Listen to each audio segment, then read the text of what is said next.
Pennsylvania, the oldest campus in the country, founded in 1742. I'm Jeffrey James Dickens. I'm the systems librarian here at the university. And we have a special treat tonight, a conversation about Project 2025, which we'll get to in a moment. But let me introduce the people who are up front here. Melba Tolliber is a career journalist and the author of Accidental Anchorwoman, a memoir of chance, choice, change, and connection, published in 2024. And then we have Andrew Ladies is the co-founder of the Easton Book Festival, the owner of Book and Puppet in Easton, Pennsylvania, and the author of the book Rebel Bookseller, published in 2005, a new edition in 2011. And most recently, You're Telling My Kids They Can't Read This Book, published in 2025. So welcome, Melba and Andrew. And before I introduce David, let me just tell you how I know these two folks. Melba hosts a reading a group in Easton, Pennsylvania, reading Project 2025 out loud amongst That's everybody. very boring. Yeah, and yeah, it's a pretty dry reading. And I stumbled in there Thank last God summer for David's book. Otherwise, and just started hanging out with these guys and reading Project 2025. And David's book was the homework. So we are delighted to have with us at the evening David Graham. David is, of course, a staff writer at the Atlantic Monthly. He writes regularly on current national politics, for which he won the Toner Prize for excellent national political reporting in 2021 for his coverage of the 2020 presidential election. Don't worry, I won't say more. David, thank you so much for taking the time to come and join us this evening. My pleasure. Yeah, sure. So I want to make note of the book. A lot of people have heard of Project 2025. And here, let me move this so I can see myself. And have probably heard about the news, but look, it is an over 900-page document. It's pretty dry reading, published by the Heritage Foundation. And this is David's book. David has read the whole thing cover to cover and distilled it down for us in this manageable little volume. And it is the project, how Project 25 is reshaping America. And what I like about the book is that you can read it. It's very readable. You don't just summarize it. You cover everything from immigration, border security, foreign policy, and all this stuff. And it's manageable reading. So this is a bit unusual. This is how it's going to work. I have some questions for you, David. So Melba do we. wants to. What? Yeah, I have some questions. Melba has some questions, I think, about media literacy. And we also want to leave some questions toward the end about from our audience. Okay. So, I Yes. thought it would be a good. And let me just interrupt you just a moment. This is a conversation. Mhm. Hmm? We're a Of course, yes. conversation, right? Of course it is. Okay. I Mhm. just want to make that clear. Well, it's a conversation, and I thought it would be a good idea just to uh, get us to start this thing off, David, and to hear it straight from you. A summary, maybe an executive summary of Project 2025? I would say that Project 2025 is a blueprint that the Heritage Foundation laid out in 2022 and 2023. And it was designed to do a few things. One, the most immediate thing was to kind of seize the agenda for the 2024 election and make sure that whoever the Republican nominee was, most likely Donald Trump, but not necessarily, it was sort of creating a policy platform that they might want to follow and that they would be able to follow to set things straight. From there, it's a set of policies. A sort of typical white paper of things that maybe an administration will want to do, which is something we've seen from think tanks, on both sides of the aisle for a long time. But I think there are two things that set this one apart, aside from the substance, but in the form. One is how carefully they thought about how to do the things they wanted to do. It's not just here's a wish list of policies.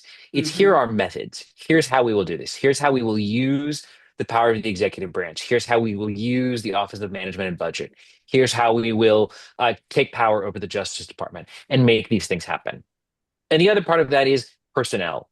They were very concerned that in the first Trump administration, they felt like he had been kneecapped by having bad personnel, aides who were in it for themselves or weren't well trained or just weren't very good. And they wanted to make sure that didn't happen again. And so they set out a plan to train people who might want to serve in administration and to create a database, which they said reached 10,000 people who could serve in this administration. Wow. So those are the things about the plan. And then I think the other important thing to understand about it is it is a political plan, it's a policy plan, but it's also about a worldview. And that is a very very right-wing Christian worldview. They come out of a particular milieu. Some of them are, it's not a purely sectarian one. Some of them are Catholic, some of them are evangelical. But what they share is the idea that the US has been slipping away from its historical foundation and needs to move back towards a much more Christian nation, with Christianity imbuing their version of Christianity imbuing the way government works. Um, from there, they lay out ideas for basically every department of the government and many of the agencies, and set out how they thought the next Republican president should govern. And I think we're seeing many of those things enacted through the first year and a half of the Trump administration. How do you think, there was a precedent for this back in the 80s. I mean, it had the same name and there were some of the same slogans came out of the Reagan era. It was actually called a mandate for leadership. Can you talk about like how is this different from that? In some ways, it's a really important predecessor to think about. I think there are a couple of things that set it apart. One is this kind of personnel function, and then the other is the context into which it comes. There's a little bit of a parallel in that when the Heritage Foundation put out Mandate for Leadership in 1980, they were a relatively new think tank. They were not all that important compared to some of the other ones, and they wanted to sort of seize the initiative, and they did that really effectively. That mandate for leadership became an important blueprint for the Reagan administration. In 2020, 21, 22, the Heritage Foundation was struggling a little bit. They did not feel very relevant during the first Trump administration. Their president had clashed with some people in the White House. And so they wanted to sort of get back into things. And this was their attempt to move back into the center of the Republican Party. But it's also flipped a lot what they believe in. There are some things that continue that have been sort of, standards for heritage for a long time. Christianity has always been a standard. Anti-abortion policies have always been part of their standard. Lower taxes, always part of the agenda. Um, but if you think back to the Reagan agenda, it was very much about shrinking government. It was about decentralizing government. It was sometimes about localizing control away from the federal government, weakening the federal government. What I see in Project 2025 is kind of the opposite. It is about strengthening control of government. It is protectionism rather than free trade. It is a very powerful executive.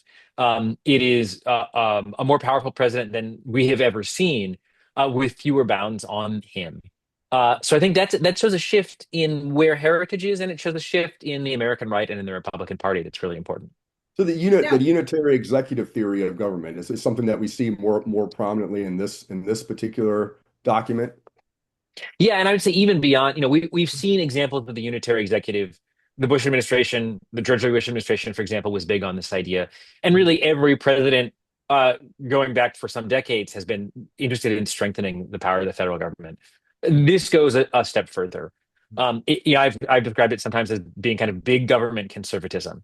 It is an idea that the president should have control over all the regulatory agencies, should have control over things like the Justice Department that have traditionally been relatively independent, should not really be encumbered by Congress, including having the ability to not spend money that Congress has appropriated. So in all of these ways, they want to make the president more powerful than he's ever been.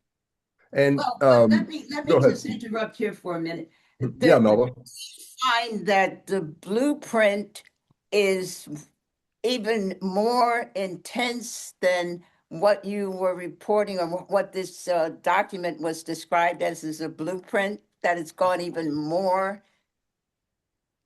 toward laying out how the government should be reshaped? I mean, I think in many ways it has followed exactly what they want to do. So when we see Trump trying to take control over things like the FCC or FEC or the NLRB, that's something very much foretold in Project 2025. The Supreme Court is expected to rule anytime now, on a case that would overturn the 1935 Humphreys executor precedent, which, just to be short, basically creates the structure of independent agencies where the president appoints commissioners or leaders, but then they operate independently. That's something that Project 2025 lays out. Taking over the Justice Department, that's something that they lay out. I think they have moved much faster on it than I expected, but most of the big moves are things that are described in this report. Well, There's, what go ahead. No, well, I wanted to go to this issue of the Atlantic about the coming election mayhem, and you point out in this article piece that you wrote something of the ways in which the current occupant of the White House has been able to move with the help of so many parts of our government and with these executive orders. So that was not so much in your book, The Project, but in writing this piece about the upcoming election, you're laying it out how we're seeing, for instance, the use of executive orders that had nothing to do with law. Yeah, that's right. I mean, I think we see this particularly in the area of elections, where the president just doesn't have a lot of statutory or any statutory control over elections. Congress can pass laws about elections, and does from time to time, but mostly elections are left to states. And we've seen Trump issuing executive orders that purport to tell states how to conduct elections. So, for example, telling states that they can't count ballots received after election day, which some states do. Telling states that they have to require photo ID to for voter registration. Telling states what voting machines they can use. And these are things that just the president doesn't have power to do. And in fact, often courts have struck these executive orders down or blocked them. But it's interesting to see him trying to assert these powers that don't exist and basically daring someone to stop him or to tell him no. A And current example of that is the war that's going on that is undeclared. The constitute of the Congress has not acted in it. So this is That's actually right. Congress taken hasn't up. been informed. Congress has not declared war. There's been, we've seen in some of these past conflicts in Iraq, for example, and in Afghanistan, an authorization of use for military force. We've seen nothing like that in this circumstance. It is really just the president going it alone. And again, daring Congress to do something to try to stop him. the SAVE Act, which has come out. I mean, do you see anything that was foretelling of that? I mean, I think it was Gene Hamilton wrote the chapter on Justice Department. One of the things I thought that really stood out for me, and you're not the first author to mention this, was that they want to transfer prosecutions for civil rights, right? Civil rights and voting over to chasing after this voter fraud stuff. So, I mean, does that sound consistent with the things that were talked about in Project 2025? Yeah, I mean, I think it in several ways. One is, um, one of the animating ideas or the sort of animating forces behind Project 2025 is this apocalyptic vision where, like, if we don't act now, America is going to be lost. They say Russell Vogt, the one of the authors, says we're in the final stages of a Marxist takeover. Um, and they look to the 2020 election as an example of this. They say that the election was stolen, and then Donald Trump was persecuted and prosecuted for trying to keep the election from being stolen from him. So that idea that they have to fight back is a really important part of this. And then when you get to things like control of the Justice Department, they point to prosecutions of Trump and the handling of the 2020 election as proof that the government and the executive branch have been corrupted. The deep state, there are bureaucrats who are out to stop Trump and to thwart the will of the people, and so it requires a great deal of force and unprecedented action to seize those back. And you see Gene Hamilton relying on the author of this chapter, relying on these really sometimes flimsy and sometimes patently untrue reports about, Mhm. for example, the 2020 election. Um, and then that idea, this sense that voter fraud is rampant, then becomes part of the policy. So, for example, as you say, using the civil rights division of the Justice Department, not so much to prosecute, for example, voter discrimination, as we've seen in the past, but to go after these instances of supposed voter fraud. And indeed, we see, for example, the Justice Department or the FBI raiding Fulton County, Georgia, Yeah. We see reports that there may be a case in Arizona. So they're really pushing on litigating these 2020 examples again. Um, if I could bring this up, this is something that is you don't we don't I don't see a lot of examples of this in the news. But uh, the first pillar, if you will, of Project 2025 is restoring the family. I mean, they talk about this is talked about a lot in the news, but I really haven't seen any examples of them actually taking action on that. But they talk about like tax incentives, manipulating welfare, even labor policies. Can you talk about some of that? Yeah, I think this is one of the most interesting parts of Project 2025, and it's also one that we haven't seen them do as much on. I think it's one of the most original parts of it. Mhm. We heard a lot, I'd say, during the campaign about this idea of natalism, pronatalism. Yeah. Elon Musk is a proponent in a sense, but I think JD Vance is probably a better proponent. Somebody who, talks about the idea of people need to marry and they need to have lots of children. Mhm. And that is a policy view that I think is very important to the authors of Project 2025. And they lay out a bunch of ideas to do this. And some of these I think are not necessarily, some of them are more bipartisan, or you can imagine more consensus on them. We've seen lots of politicians of both parties who talk about the importance of the family. Barack Obama did that a lot. George W. Mhm. Bush did that a lot. Um, what's different is the use of policy, and so they look at things like they say, we should be using housing grants, housing and urban development grants to encourage marriage. We should be giving classes in the value of marriage through religious institutions to men who are paying for child support to encourage more married families. We should get rid of so-called marriage penalties in tax law, so making sure that there's not a disincentive to couples to get married. They won't, they won't lose something financially in the kind of benefits that they receive or in their tax treatment. Um, there are some things that frankly sound a little bit more like what I'd expect from the crunchy left. The idea that all pregnant women should have access to a doula, like a Yeah. birth coach. This is something I'm familiar from sort of hippie circles, but here you have it popping up here. There's an argument that you should have all workers should be able in the area of labor policy. There's more of these interesting things like all workers should have a Sabbath. So they should have at least one day off. And if they're not going to get that day off, they should get time and a half. I think that's something that most Americans would probably think was a good policy idea. Another one is arguing that we should have much more childcare provision on site at jobs, so that people don't have to drop their children off at somewhere else and then go to work. They can have their children at work with a provider there. It allows them to be closer to their children, spend more time with them, and encourages this sort of bonds. So it's a really interesting suite of things. Mhm. And then you add to that sort of typical, there's a really strong anti-abortion sense in here Mhm. through a bunch of different policies. So all these things wrapped together. And frankly, I don't think they've done much on it. We saw a little bit of discussion of this in the first few months of the administration. There was a discussion of the idea of sort of so-called baby bonds, and we've seen these Trump accounts, which are a little bit of an encouragement. We saw talk about some sort of like medal or prize for women for having children that didn't really get a lot of traction.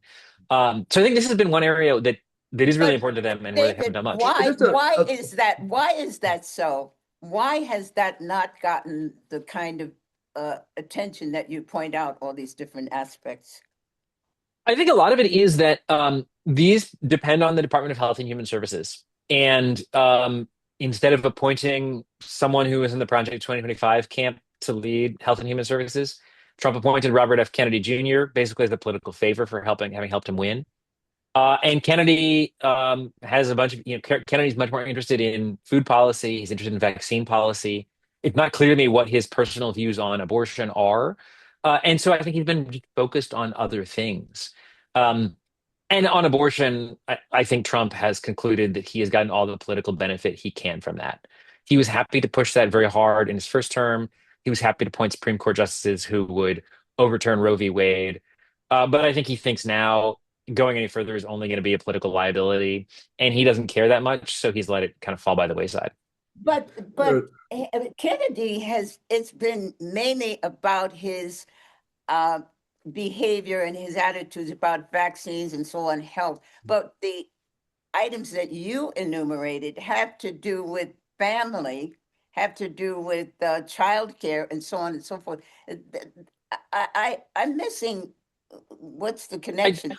I think Kennedy just isn't interested in those things, No, and he so may it not be interested, but if that is a major point, and in your book you yeah. say is with Project 2025, why is has that part of Project 2025 not have gotten as much attention? I think they've just been unable to set the agenda. They've been rolled by Kennedy. Um, I think it's a hard policy problem. A lot of the things that they've done have been much easier to do than it is to really like shift the way families work in society. That's hard work. It extends across departments. Um, I also think it's something they're working on slowly in the background. So as they get lower level appointees, people whose names we don't necessarily know, into these jobs, we'll see more regulation along those lines. But it definitely has been slow. And you've heard complaints from outside groups that Trump hasn't done more about these issues. And it's a genie that it's kind of hard to stick back in the bottle. I mean, you got, I mean, there's a lot of two earners in households now. I mean, the idea that you would do that would have to be gradual. Right, You exactly. I mean, we were talking about this a little bit before we started, this idea of sort of, utopian policies, and I think this is a great example. It's one thing to say that you might prefer that you have families where the father is the breadwinner and the mother is at home raising children. Mhm. And one important question is, do women actually want to be doing that? But even if they did, and I'm sure there's some who do, can American families afford that? And the answer by and large is no. Mhm. Um, and without sort of major redistributive policies, it's hard to imagine how that work. And that's not what Project 2025 contemplates otherwise. It contemplates, tax cuts, regressive tax cuts. So you don't have the redistribution, you're not filling that hole. I'm not sure how that really works mathematically. And not to mention, student loans that you have to pay back and all this kind of stuff. I want to ask you about that because Project 2025 does talk a lot about K through 12 education, and it talks more than just about expanding school choice. We got vouchers and these kinds of things, but it also talks about changes to accreditation, student loans, and they have an obsession with DEI, of course, that we've heard about. So, what can we expect? I think there's some people in the audience who are probably interested in this because we are, after all, at a university. What can we expect, um, for colleges and universities if they have their way? In some ways, I've been taken by surprise by what they've done on colleges and universities because you get a little bit of discussion in Project 2025 of the question of overhead and federal grants and spending, but mostly you see a sense that traditional higher education is a boondoggle. We need to be providing more options for things like vocational education. We need to reform the K through 12 system. They don't talk a lot about colleges and universities except on accreditation. So Mhm. there is this idea that we should, on the one hand, shrink the federal role in education in some ways, especially in K 12, but expand it a little bit when you get to colleges and universities. And so, have alternative accreditors, um, push back on DEI in particular, push back on sort of, liberalism on campus, which I should say is the kind of thing that Stephen Miller has been talking about since he was an undergraduate student. So I think there's a clear three line there. And there is a desire to offload the student loan um, portfolio, just to privatize that, which is an idea that we've heard in the past some, but the reason why the federal government took on student loans in during the Obama administration, which is that it simply wasn't working. People were getting a lot of bad loans. Loans were failing. The government had to step in as a lender of last resort. So we see complaints that higher ed needs to be cheaper, and we see this idea that the federal government shouldn't have student loans. But I don't see a lot of actual movement on that from the Mhm. administration so far. Yeah. Let me ask So, you this.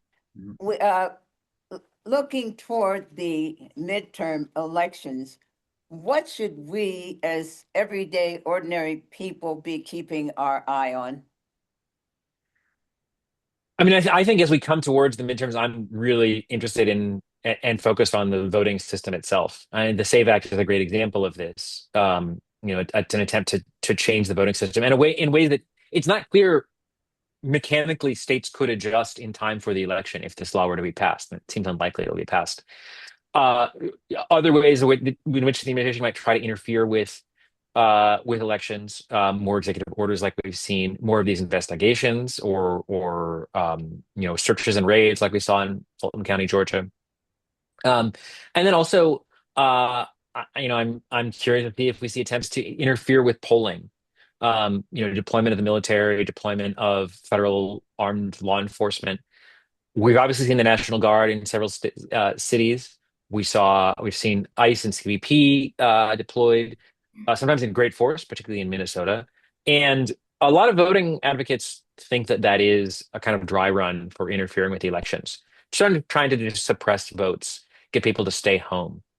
Um, that's the sort of thing that I realize sounds really conspiratorial. And in fact, when I started working on the story that Melba was showing there, I thought, I'm going to call up some experts. I'm going to ask them if there's really a threat of, uh, you know, federal interference through armed troops or federal law enforcement, and they're going to tell me it's not a big deal. And I started calling them, and they consistently said, "Yeah, that's something I'm worried about. That's something that I'm thinking about. That's something we need to plan for, or at least be ready for." So I've come to take that a lot more seriously as a danger, and not something that's merely sort of a fever dream. It's something that I think very middle of the road and generally calm experts told me they're paying attention to. So all of these threats to the voting system, I think, are really important, and they also come in a time of conflict over news delivery. Um, Major media organizations are being bought up by allies of the president. Uh, the president and members of his cabinet are pushing back on the media. They are attacking the media in ways even beyond where they have been. Pete Hegseth has been doing this a lot in the last few days, as the Iran war seems to be struggling. So, getting people good information is very important, and I think I'm concerned about that for the midterm elections too. So, given how little chance there is for real legislation between now and November, I think it is about the voting systems. That's where I'm looking. Well, on But page 22 of this issue of the magazine, you say something where you are quoting the executive director of the voter access group, All Voting is Local, who told you, if you are not frightened about what's going on now, you are not paying attention. So saying to all of us, if we are not frightened, then we're not paying attention. That's right. And we've seen, there are things that I talked to people about in that story. There were hypothetical instances and we have seen them happen. We've seen Trump moving along these lines. So they're even more concrete than they were then. save the Save Act, I mean, does that have any hope of passing? I hate to say no because I had been surprised before. It seems very unlikely. It just Yeah. doesn't seem like there are enough Republican votes for that or the support for ending the filibuster. And I think if it came to that, what you would see is a real push from Republicans at the state level saying, we can't, Republican governors saying, we can't do this. Like, we literally don't have the capacity to make this happen as law for the 2026 elections. And this is going to be bad for our states as well as for Democratic states. I got to ask you a question about immigration and border control. And Project 2025, talks about this, and they're going, well beyond just border enforcement, just the traditional role of DHS, and I mean, suggesting even abolishing DHS. It was Ken Cuccinelli, he's the one that wrote that. Hmm. Abolishing DHS and sort of distributing the responsibility among federal agencies, different legal authorities to address immigration. So, what does I mean, have you been surprised or not surprised about the things that you've seen in Minneapolis and all the stuff that's going on? I mean, they're moving so far inland to enforce this and expedited removal and all that stuff. Does that sound consistent with the stuff that you've read about in Project 2025? It does. I mean, the idea that we should be working inside the interior of the country and not just the border is something they care a lot about. They're not interested in simply stopping unauthorized immigrants from crossing the border, but of getting people out of the country. That's a real concern for them. And I think that when you see the way DHS has functioned so far, that represents that. When you see them going after, for example, student loan holders or green card holders and trying to revoke those or trying to denaturalize people looking for evidence they lied on their citizenship applications. That's another thing that is laid out directly in Project 2025. And all of these are designed at getting people out of the country, getting immigrants out of the country, whether they're legal or illegal. And they're talking Heavy about usability. I'm sorry. cutting funding for states where immigrants are eligible for state tuition. Right, exactly. We've seen, yeah, using it as a cudgel. That's something they have been working on doing, and sometimes been blocked by courts. Um, you just sort of overwhelming force inside of the country. In Project 2025, they talk more about using the military for this, and instead, what we've seen is just kind of militarized CBP and ICE. Mhm. Um, there is this idea in Project 2025 of abolishing DHS altogether and basically creating like a super border agency. And that's something that they have not done legally, but I think Kristi Noem's DHS really was an attempt to do something like that. She was very focused on border security, very focused on immigration raids inside the country, and basically treated FEMA like it didn't exist. Like FEMA has been underfunded. It's been headed by people who had no experience in emergency management. They're not dispersing funds to states that are entitled to it. So she almost tried to do that in practice. Now that she's gone, I think I'll be interested to see what we get. Mark Wayne Mullen in his confirmation hearings yesterday said he wanted to let FEMA run correctly and wasn't going to interfere with it. Another big question, my colleague Nick Miroff was writing on this. Project 2025 talks about the idea of major immigrant detention centers, um, and setting these up, like setting places, basically interning people who have been arrested until they can be deported. No one was working on these contracts for these huge detention centers, sort of warehouse style buildings. And it's an open question whether that's something that they will go forward with now with the new secretary or where that's headed. And I'm keeping an eye on that too. Yeah, they got one building not far from here, a detention center. Title 42. They talk about retooling that. Of course, that was a Biden era thing for right for the pandemic and getting people out who I guess might be sick. I mean, how what do they talk about the operational loss of control of the border or something like that? How would they retool that? How would they go ahead? Yeah, I mean, basically, what they're looking to do is find any ways they can to shut down immigration, to close the border, not just to, they're interested in border security in the sense of like building the wall, Mhm. which is, but they also want to keep people from being able to cross. And they were concerned, Title 42 was a way to keep people from crossing the border under an emergency authority, but it was, because of COVID. And at some point, the courts said you can't keep using COVID as an excuse to close the border. COVID is no longer the threat that it once was. And so you've seen attempts to, okay, what else can we do? What other authorities can we find to keep people out? Another major problem for this kind of border security is asylum. Under U.S. international law, somebody has to be granted the opportunity to apply for asylum. And the U.S. asylum system is horribly backed up. It's understaffed. So people end up applying for asylum. They may not get it, but they wait years before they get a hearing. And so the Trump administration, both in the first term and again, has tried to find ways basically to keep people from getting to the country and applying for asylum. So making agreements with Central American countries or with Mexico to have people stay in the country and apply for asylum remotely. So you see them exploring all of these things, whatever they can do to keep people from crossing into the U.S.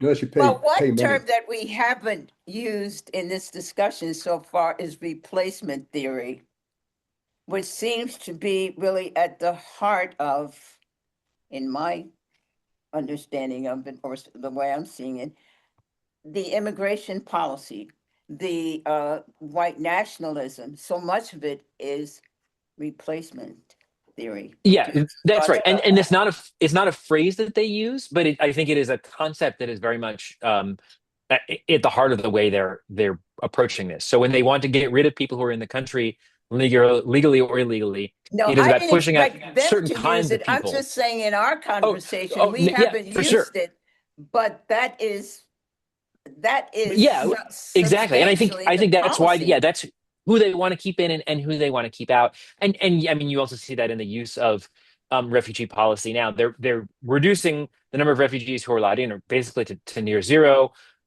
which has tended to bring people in from the global south. But they say they want to allow people in from Europe, supporters of far right parties in Europe, or Whites from white South Afrikaners from South Africa, Africa. Exactly. So it's Scandinavian a very countries. targeted thought about who is going to be allowed in. Exactly. Mhm, mhm. But how are we seeing that executed?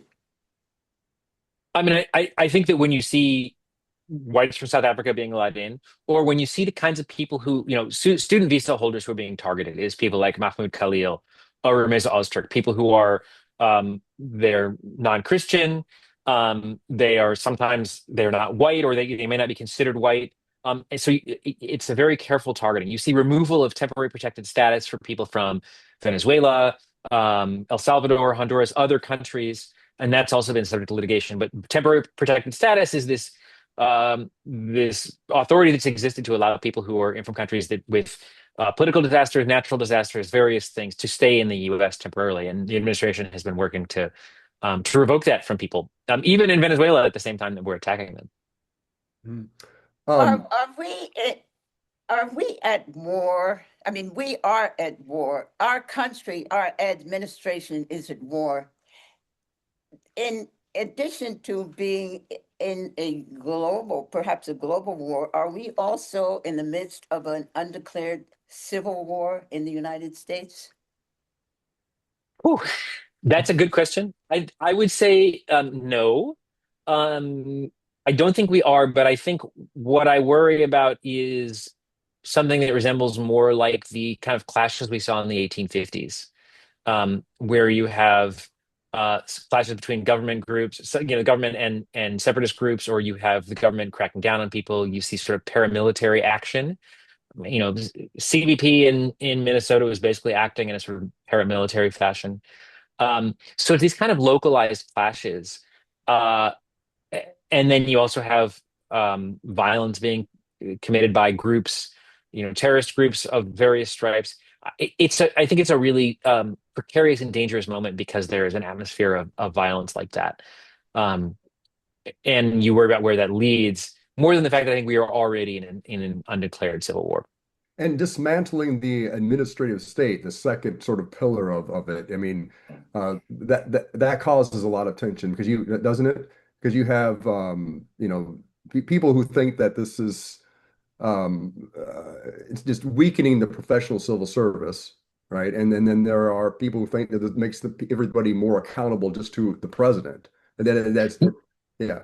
So I Yeah, mean, yeah, it's a really interesting argument. I mean, it's an interesting argument and one that has a little bit of intuitive appeal. Like, yes, um, it is. I think I think bureaucrats have a bad name. People have had a lot of bad experiences with civil servants in general, whether it's the DMV or if they're, calling the Social Security Administration or whatever it is. And so they make for an easy target. And you just say, well, you don't want these unelected people making decisions. But I think in practice, what you see is the creation of sort of an alternative deep state that is also unaccountable. mm, Um, People are chosen on their political loyalty to the president rather than their merit. And you see that in the government being ineffective at many of its functions. You see it in politicization of things like the Federal Communications Commission. And ultimately, what you get is worse services and a government that works worse. And we know this because we tried it. For the first 100 or so years of the US, we had a political civil service. People got these jobs through patronage. And the reason we got rid of that system is because it was bad. People got bad services. It was rife with corruption.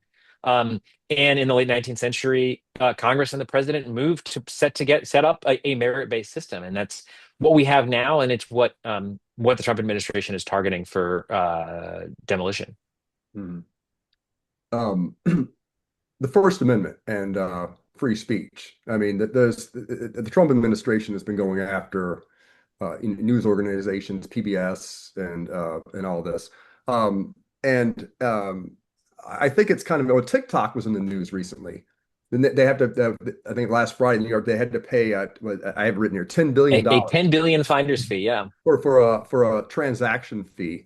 Uh, so the tech platforms in Project 2025 are targeted, right? But it's kind of interesting though because they're arguing that they have too much power over public discourse, this new medium, the new media, and they should face stronger government oversight.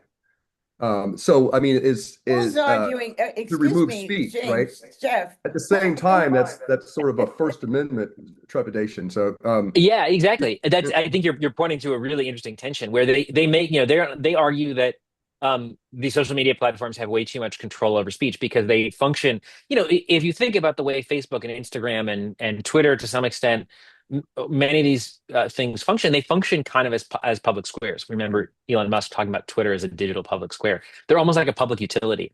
And I think for any of us, it is reasonable to be concerned that if these public utilities, these important spaces for discourse, are in the hands of for-profit companies.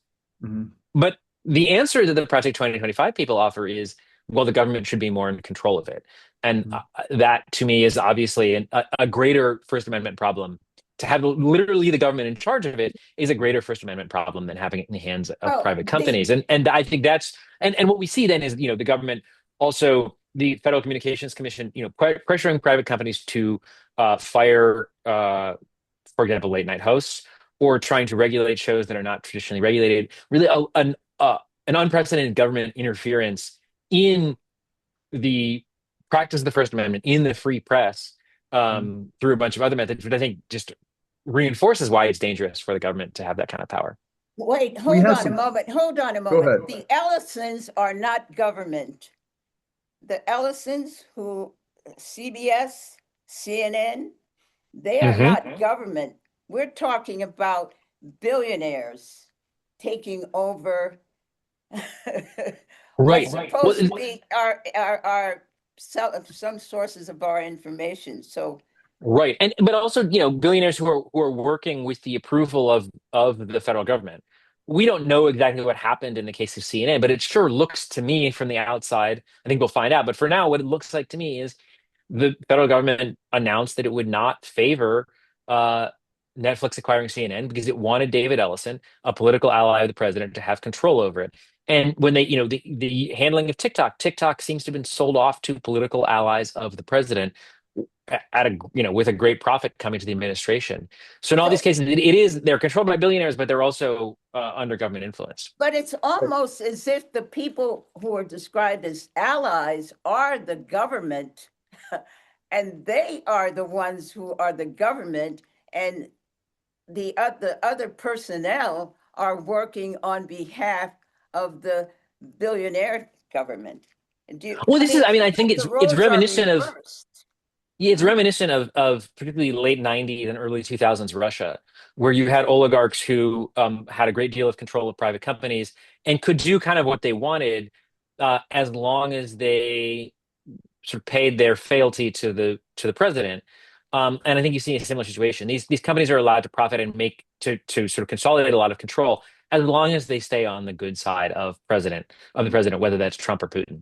But let me Okay. just ask you this. Who's staying on whose good side? Is he staying on their good side, or they're staying on his good side? It seems like they have bankrolled him, Elon Musk. They're the ones really calling the shots. So I must question who's on whose good side. I mean, it's an interesting question. I think Musk is a good example to look at, where it seemed for a long time like maybe Musk was kind of the puppet master, but Trump kicked Musk out, and Musk sort of came back groveling toward him. And I think they both benefit from that. But I mean, I think it's clear that Trump is concerned about that impression, and I think his pushback on Musk was a little bit out of his concern that he would be seen as a puppet for Musk, and he didn't like that either politically or for his pride. Did Doge surprise you? Doge did surprise me. Yeah. Um, I When they announced Doge, it seemed like it was maybe just a kind of Trump announces a lot of things. I didn't know if it would be real. Uh, Announces and denounces. Right. And so it was like, well, this will this actually happen? And I think one reason Doge was so successful is that they went after many targets that were already identified by Project 2025. But rather than using the careful legal methods that Project 2025 had laid out, and sort of careful procedures, they just took a wrecking ball to it and achieved a lot of those things fast. And so Doge was very effective in that way. And it sped up the process of Project 2025 by just sort of knocking down barriers. I have a point of order. I have to say something. We have some questions from the audience, and I've been informed. So, Chris, do you have command of that? I don't have the questions in front of me. don't have the questions in front of me either. We're going to open it to the audience for questions. Okay. We'll be, back and forth. Huh. Yeah, I had a question about there were two quotes that you wrote in there, and one was by Russell Vaught, who's got OMB now, and he just talked about the issues that he had under the first Trump administration, and then he talked about the fact that when policies are devoid of resources, they are stillborn, and he's been, I think, I just wanted you to talk about that, but I mean, he's been very influential with Doge and funding and asking Trump for executive orders. Who is this? Russell Who you're Vought, talking- Russell Russell Vought, who's in charge of OMB. I mean, he seems to me to understand how to kind of that crumble from the inside, take over the strings and basically say, we just won't give you the resources. And that's, Trump comes back and says, I'm going to spend. So what do you want him? You want him to be? Yeah. Russell Vought, because I haven't heard him talking at all. He's just Acting. Yeah, he likes to be quiet. I think that's very much his method. And when you hear him talk, he sort of just sounds like a kind of quiet budget nerd wonk.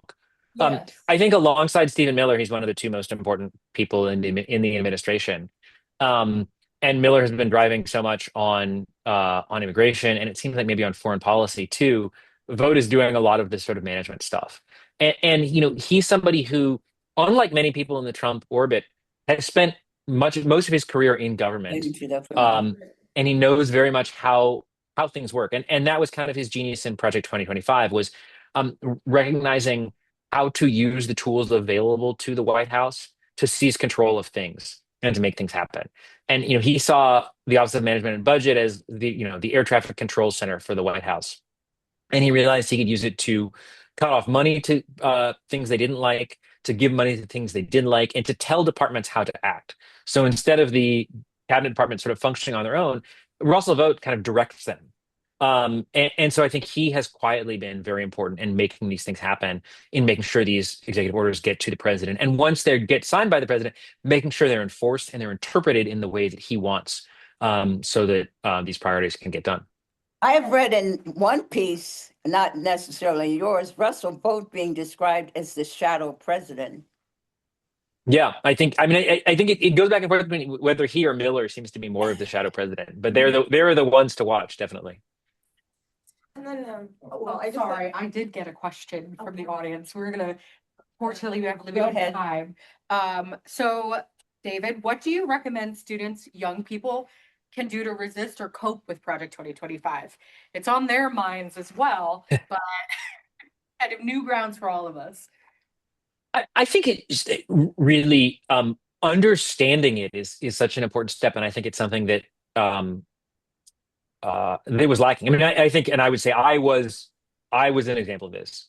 I knew about Project 2025 during the 2024 election, and I treated it. My understanding of it was that it was another one of these policy white papers like we see all the time, and I did not take the time to understand how much it laid out methods, and I didn't take time to understand um, the worldview behind it and how important that is. And reading it through cover to cover was really important to me for understanding that and starting to grasp what the project was. Like this isn't just a project of enacting some policies. It's a project of changing American society. I, I see a failure, by the Democratic Party to understand this still. In the first administration, or first year of the administration, it seemed like they were perpetually being taken by surprise by things that were happening, even though this plan has been posted online since 2023. So I think understanding where these things are coming from and seeing where they might go is the first and most basic step.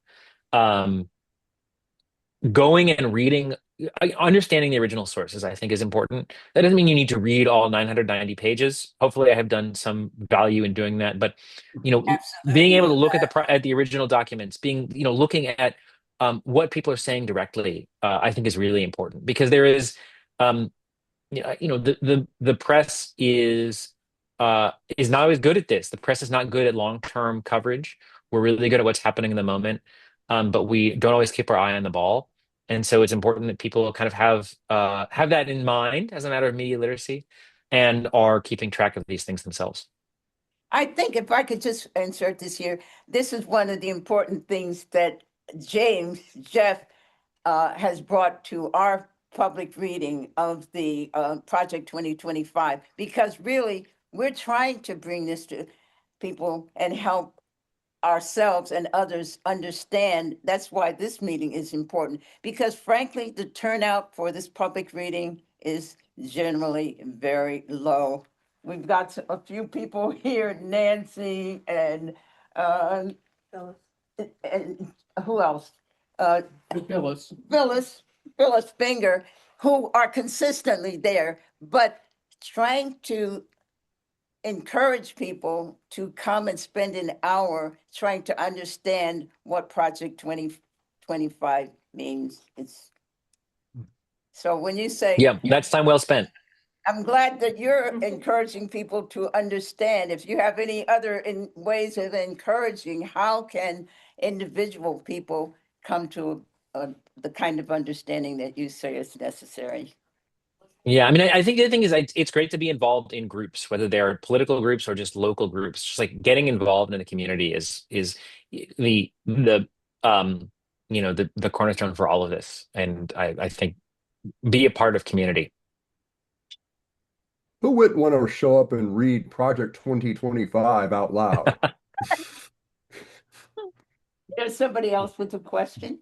Well, I'm very interested in foreign policy, and the chapter 5 starts out with the goal is to contain China's expanding power in Asia and throughout the world. And I would like you to talk about China a little bit, and maybe in reference to the war that's going on in Iran. I'm very Yeah, there's a deep fear of China throughout this. In a bunch of the different chapters, you see it coming up. The sense that China is an economic threat, both through the size of their economy and also through, capture of intellectual property. It's a cultural threat through size. There is a, deep fear of communism. There's a concern about expansionism in Asia. And this is another place, some of these are things we have heard from administrations going back some time. The Obama administration famously attempted to pivot to Asia, didn't really succeed, but they were talking about it. We saw the Biden administration maintain tariffs on China that Trump put in his first term. Uh, uh, they're very concerned about also the idea that like the deep state is corrupted by liberals who are friendly to China, that big tech is too embedded in China and maybe too friendly to the Chinese Communist Party. And these ideas, recur throughout. And they want basically the U.S. to withdraw from the world in every respect, but in containing China. They're not interested in most of the rest of the world. And that means, cutting the U.S. Agency for International Development. It means withdrawing from other aid arrangements. It means less involvement in places like the Middle East. It means less U.S. troop presence in Europe. And what I'd say is they have basically lost that battle so far in the Trump administration. I think of somebody like Elbridge Colby, who is a really well-respected foreign policy thinker, who's involved in Project 2025. He's at the Pentagon. He has been influential in trying to cut aid to Ukraine. But generally, people like Elbridge Colby and J.D. Vance, who I think would like to see a much more isolationist view, have been losing. We've seen Trump rattling his saber since the start of the administration against various other countries. We've seen the invasion or the sort of incursion into Venezuela, and now we see the war in Iran. Their vision is losing. They don't seem to be able to stop Trump. He doesn't seem interested in containing China. He isn't interested in using tariffs simply as a way to sort of push back on China. He's been instead using tariffs on allies who he's upset at, whether that's Canada or Europe or Brazil, using it as a tool of political warfare. So I think the foreign policy vision they have is a lot of what we heard and saw in the first Trump administration, but it is not something we've seen much of in the second Trump administration. Can you talk about your In the interest of moving of questions for everyone, we do have a couple more questions. I'm sorry to cut you off. So I heard some questions up here. You can email me. I'll do this real quick. There's political hit jobs every day through the Trump administration. So today, was taking on California as a state in a different way by shaming the legacy of Cesar Chavez, by getting, who knows how it came about 30 years after he's died, with Dolores Huerta at age 95 saying, yes, I was abused. Now they're pulling down street signs. They're attacking the state economically. I don't know how that benefits them politically as the year goes on towards the election, but isn't there many layers to this that goes beyond a hit job?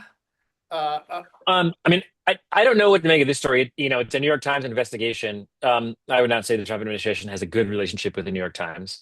But I do think broadly there is a definitely a sense of attacking states and blue cities in particular.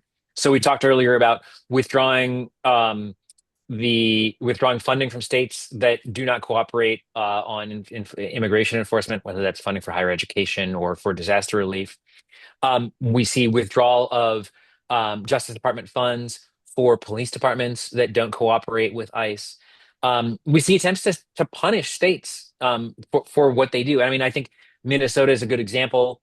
Or in Colorado, we've seen withdrawal of funding simply because the governor will not pardon an election worker who was duly tried and convicted and sentenced for interference in the 2020 election.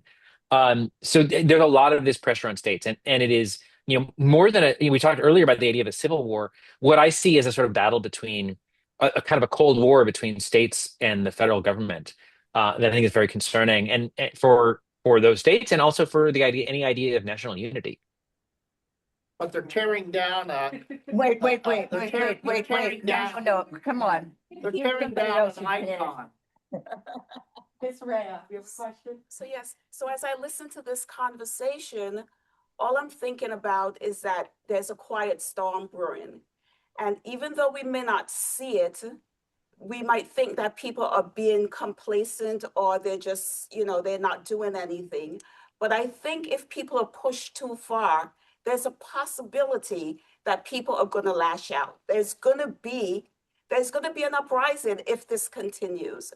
We may not see it now, we may not see it in our generation, but something is going to happen, because people are not, it doesn't matter where you're from, or. But what's your question to him? What's the threshold? So Wait. that there is a quiet storm brewing somewhere in time. I guess I'd say a couple things to that. One is, we see already in the No Kings protests, arguably, or depending on how you count, the largest or among the very largest civil demonstrations in American history. Right. I mean, these are huge. They are broad-based. They are all over the place. And it often, when we look back on things like the civil rights movement, we have this idea that they were broadly popular. They were not. I mean, it was a small portion of the population that was willing to go out in the streets. Many more people are willing to go out in the streets right now for this. So that's a sign of popular disapproval. I think we'll get a good temperature check in the midterm elections also for how people are feeling. But I think more broadly, you're right that there is a reckoning coming. The things that are happening here, Project 2025 has been able to do what it is able to do, partly because there are huge problems in American institutions. Congress has been dysfunctional for a very long time. The courts are not particularly functional. American politics is deeply polarized. That has created an opening for this to work. And then in turn, it is breaking the way government works and the way people interact with government. So something will have to change. We're going to have to reshape the federal government and on citizens' relationship with it. And, even if, let's say, Trump leaves office in 2029 and a Democratic president takes office, they cannot simply put things back the way they were. They're going to have to rethink the way the government is designed. And I think we're going to have to see people involved in that. So I think that storm is brewing. We are going to have to change the way things work, no matter what we want. That is absolutely coming. There's no going back. How apt or inappropriate do you think the word fascism is right now? I'm taking a leap here to asking that. I have tended to avoid it because it is very. I worry that it shuts people down, or people have an idea of what it means. But you see very clear moves toward authoritarianism, militarization of society, control of the press, cracking down on dissent. You can go down the checklist and you can see a lot of reasons why people might say that. Trump is never wrong. Right. David, Monuments to his grandeur, Yeah. we're told that we have less than 10 minutes left. Could you give us a heads up on where you're headed now in your reporting? What are you working on? You said your agent has asked you when you're going to do the next book, but Yeah. I am really focused on these voting issues, I think, until the midterms are over. Or I'm trying to be, but it's very hard to do that. I mean, when you have thinking about the year so far, the first half of this year so far was dominated by Minnesota, to my eyes, of huge deployments of militarized law enforcement in the streets of a city, major resistance by the citizens of that city, um, political turning against it, American citizens being shot and killed on video. And then we went from that to the war in Iran, which has been done without popular consent and based on polls is very politically unpopular. We don't know how long it will last. We don't know what the goal is. We can't seem to get any articulation from the administration of that. So it's very hard, I think, to focus. But I am trying to stay focused on that issue at the same time because I do think, you can't have a democracy if you don't have functioning voting. And we've seen a years-long assault on that. And it will be tested severely in November. Hmm. So is your reporting, your practice the same as you described last time? What a day in the life of David Graham is like? For the most part, yeah. I mean, my main duty these days is to write our daily newsletters. So it's a lot of sort of thinking about what is happening that I can sort of frame for readers, give them pick the story that I think is most important or one of the most important, come up with a different way of thinking about it, ideally, and giving people a way to think about it, not necessarily to what to think, but how to think about it. Give an Um, example. and well, so an example is this week I wrote about JD Vance and the sort of tensions that Vance is seeing. We talked about foreign policy. On the one hand, this is Vance's signature thing is non-interventionism. On the other hand, here the administration is intervening, and he is expected to go out and defend it. And I think that's really difficult for him politically. It puts him in a bad place, but I think he put himself in that bad place. He believed that signing up with Trump was going to be sort of an easy ticket to power, and now he's being squeezed on that. Mhm. Okay. So this Okay. is such a heavy topic. How do you, I mean, it's like you're totally immersed in this topic and it's huge. And don't you feel stressed out sometimes or Yes. David. Yes. I think I'd say a couple of things to that. One is in a crisis, it is sometimes helpful to know what to do. And I know that my role is to write about it and to report on it. And so that it's helpful to have a sense of purpose. I also that did not work for me in the first Trump administration. I felt a little bit like Wile E. Coyote, like I was running flat out and suddenly I looked down and I was way out over the cliff. So I'm trying to be sort of aware of that and take a break. I This is a very strange beat, but I just for a story spent about 18 days on a cargo ship crossing the Atlantic Ocean. That was a really nice mental cleanse. So I'm trying to find ways to take a minute away from it and to keep a little bit of balance. But it's I think it's difficult to live in a society that's undergoing these kinds of tensions, no matter what your role is. Thank you Okay. so much for joining us today, David. Oh yeah, yes. Oh, So my pleasure. yeah, thank you, David, for joining us. I guess we're signing off now. Right? Yes. Wrapping up. Chris is Wrapping up. giving Okay, we're us the wrapping up. signal that So- we are. You can't see me. I Yeah, don't know, I- Jeff. If I you wanna- can see me. It's time and a half otherwise. Yeah. Yeah. Right. I want to thank Melba. As always, thank you so much for your insight, your ability to articulate difficult questions, and just for your generosity. Thank you. Oh, Thank well, as an author, there is nothing more rewarding than having people want to ask you about your work. And these have been great questions, and I really appreciate the chance to talk about this and hear y'all's perspective. Okay, yes, applause. I want to thank Melba Tolliber and Andrew Ladies for joining us. Andrew, you need to let other people talk.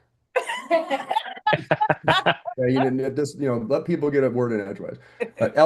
Andrew's been great. Andrew organized all. Is one of the Yes. organizers of all this, and of course, David Graham. Thank you so much for taking the time out of your busy schedule to join us. Okay, and I guess there's some people watching on Zoom.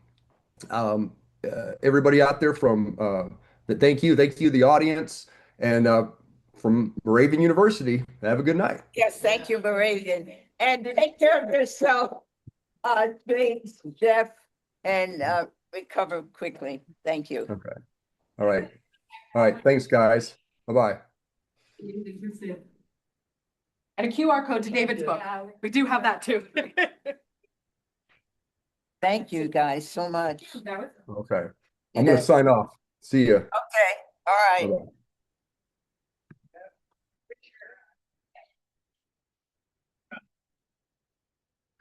James, but he